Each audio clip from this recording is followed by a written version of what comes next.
Hello and welcome to my channel. My name is Jess and I'm so glad that you guys are joining me today. For my new viewers, welcome, and my returning viewers, welcome back. You can find me here on YouTube, but also on Instagram and on TikTok as Knit Plan Jess. Make sure you check the links down below. For today's video, we are going to be talking about 5 ways to save money but have an access to a large library. I have been talking about wanting to do this video. It has been in the back of my head. Well, I have finally put all of my thoughts down to paper.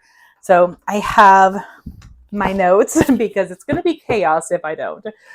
And I really hope that you guys get a lot of benefit out of this video. So definitely drop me a comment. Let me know which tip is your favorite, but also let me know if you have any tips that you think would be beneficial to add. So if you guys want to join me, grab a drink, grab a notebook, grab a pen, keep notes on your phone, whatever works for you. Just make sure you stick around.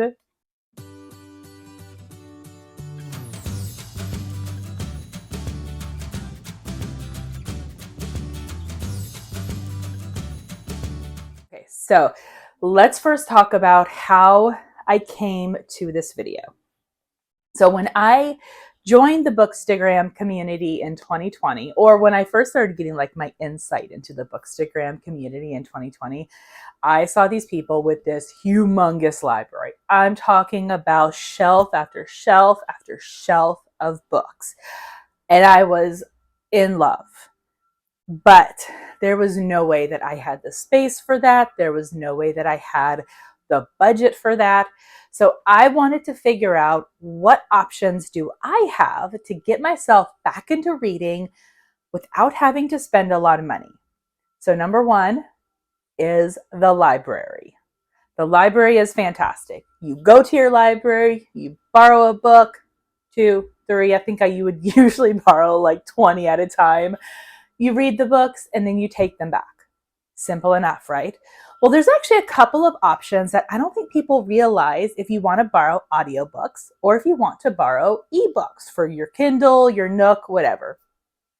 Number one is Libby. Libby is basically an online library system where you can be able to borrow ebooks and borrow audiobooks. So you just log in with your library card, you put the book on hold, you borrow it, you send it to your Kindle, and you read it. You can read it on your phone, your iPad, whatever. You can also do audiobooks. I usually will borrow the audiobook because it's super easy to listen in the app. And I love audiobooks because I can be able to take in this whole story while I'm cooking, while I'm cleaning, while I'm trying to get through a day of work. Another option to borrow ebooks and audiobooks is Hoopla. Hoopla is fantastic because it goes through your whole library system, but a lot of the ebooks and audiobooks you can borrow instantly. So Libby, you're having to place a bunch of stuff on hold, and when it becomes available, then it's your turn. But with Hoopla, you just borrow instantly, and it is amazing. So a couple things to keep in mind, though, about Hoopla and Libby. Obviously, there's going to be a limit to how many books that you can borrow at a time. It kind of depends on the library system. Hoopla has a much smaller amount that you can borrow. So I tend to save Hoopla for the books that I absolutely have to read now or listen now. And then I use Libby for my TBR that, I can wait a few weeks, I can wait a few months before I'm ready to read that one. Another thing to keep in mind, because I know a lot of people don't have access to a large library system. I feel very fortunate that my library system is massive. It includes so many different libraries in my city, in a neighboring city. So my library system is really expansive. And they have a lot of copies that people can borrow. So I really don't have to wait long. So if you live in an area where you don't have a good local library, maybe your system's really small, there are a couple of libraries in the US that allow anybody who is a US resident to sign up for a card. There are 2 that I'm actually signed up for. One of them is Broward, Florida, and linked down below. And the second one is Harris, Ohio. I have been signed up with them since 2022. So it's been about a year. So keep in mind that they may not be open right now to all residents, but go check them out. If they are, sign up for a library card and check out their library. Check out and see what they have to offer. Number 2 is NetGalley. So NetGalley is fantastic because of the fact that you can be able to get advanced copies of books. So it's simple. Anybody can sign up for NetGalley. It's free.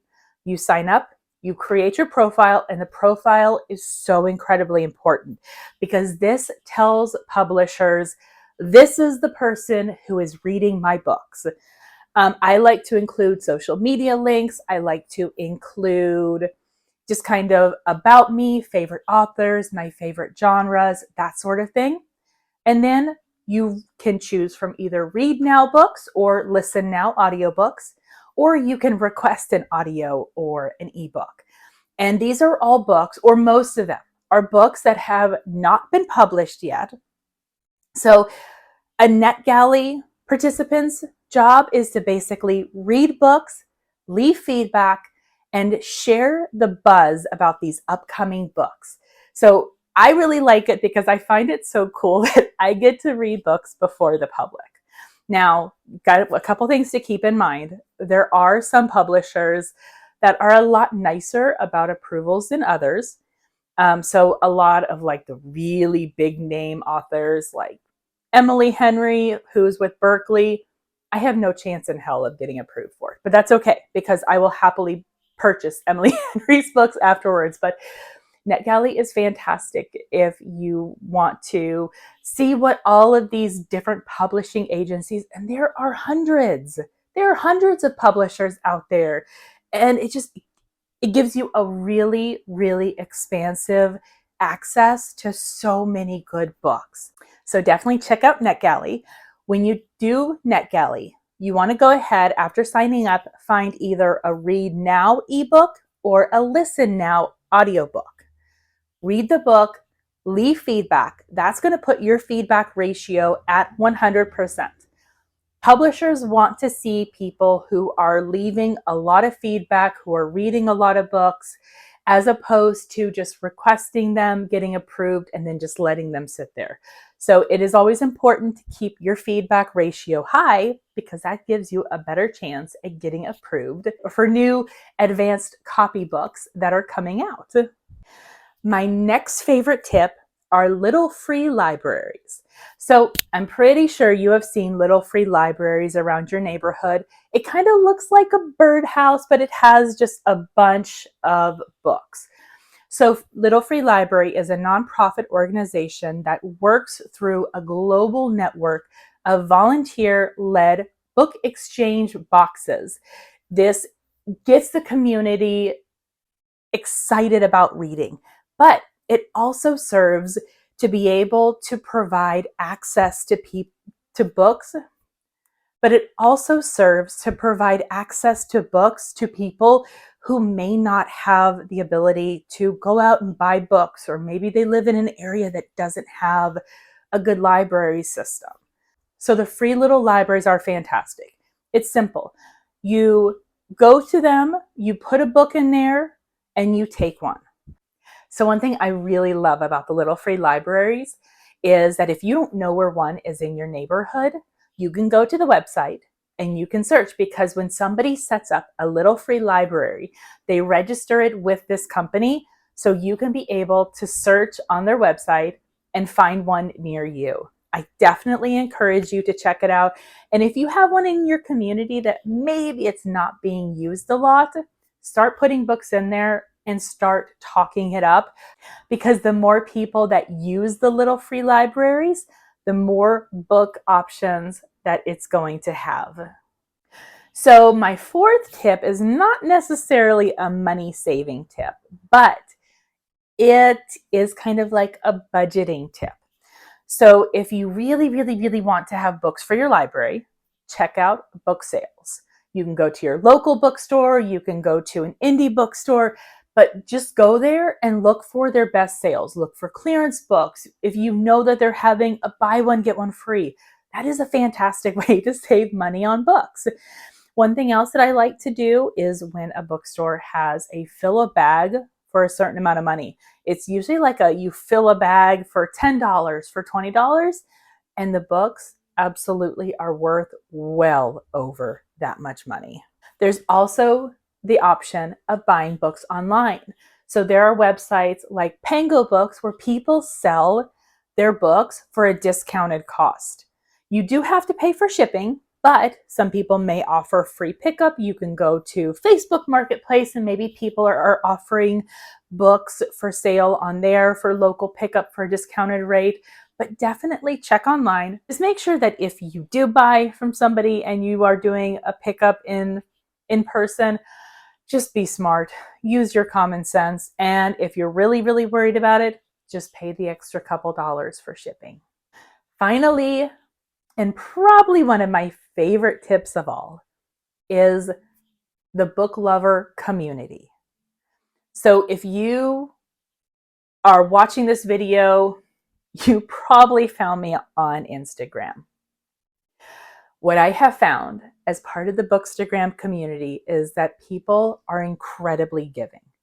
They love having giveaways where they will send you an extra copy of a book. Don't be afraid to jump into the community. Enter those giveaways, make friends, and just jump in. Just jump in. That's literally all that you have to do. I have won like maybe a couple giveaways myself, so that was always really cool. But even more than that, I have made so many amazing Bookstagram friends and so many book-loving friends from this community, which leads me to the second part of this tip. Trade books with friends. So I have a couple friends.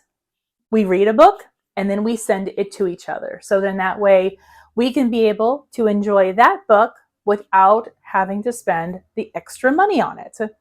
I've done traveling book clubs. I'm actually participating in a couple right now where one person reads a book, they send it to the next person, who sends it to the next person. And it's just a really fun way to be able to connect with a group of people over your love of a single book.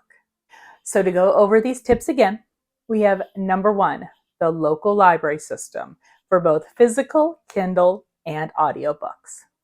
Number two is NetGalley. This is fantastic for advanced reader copies of books. Number three is the Little Free Library. Go find one in your community, put a book in, take a book out, and just spread your love of reading within the community. Number four is book sales. Book sales is more of a budget, but you can be able to spread your money for more books as opposed to paying regular price for just one. And number five is the book lover community. Trade books between friends. Enter giveaways. If you are able to, hold giveaways so other people can be able to win as well. And start a traveling book club within your friends so you all can be able to read the book without having to each individually buy a copy of it. I hope you guys enjoyed this video. If you like it, give it a thumbs up. Hit that subscribe button. If you have any tips, leave them below because I would love to hear them too. And make sure you let me know which tip is your favorite. Thank you guys and have a good day. Bye. Thank you for watching. I hope you enjoyed. Don't forget to subscribe and enjoy the next video.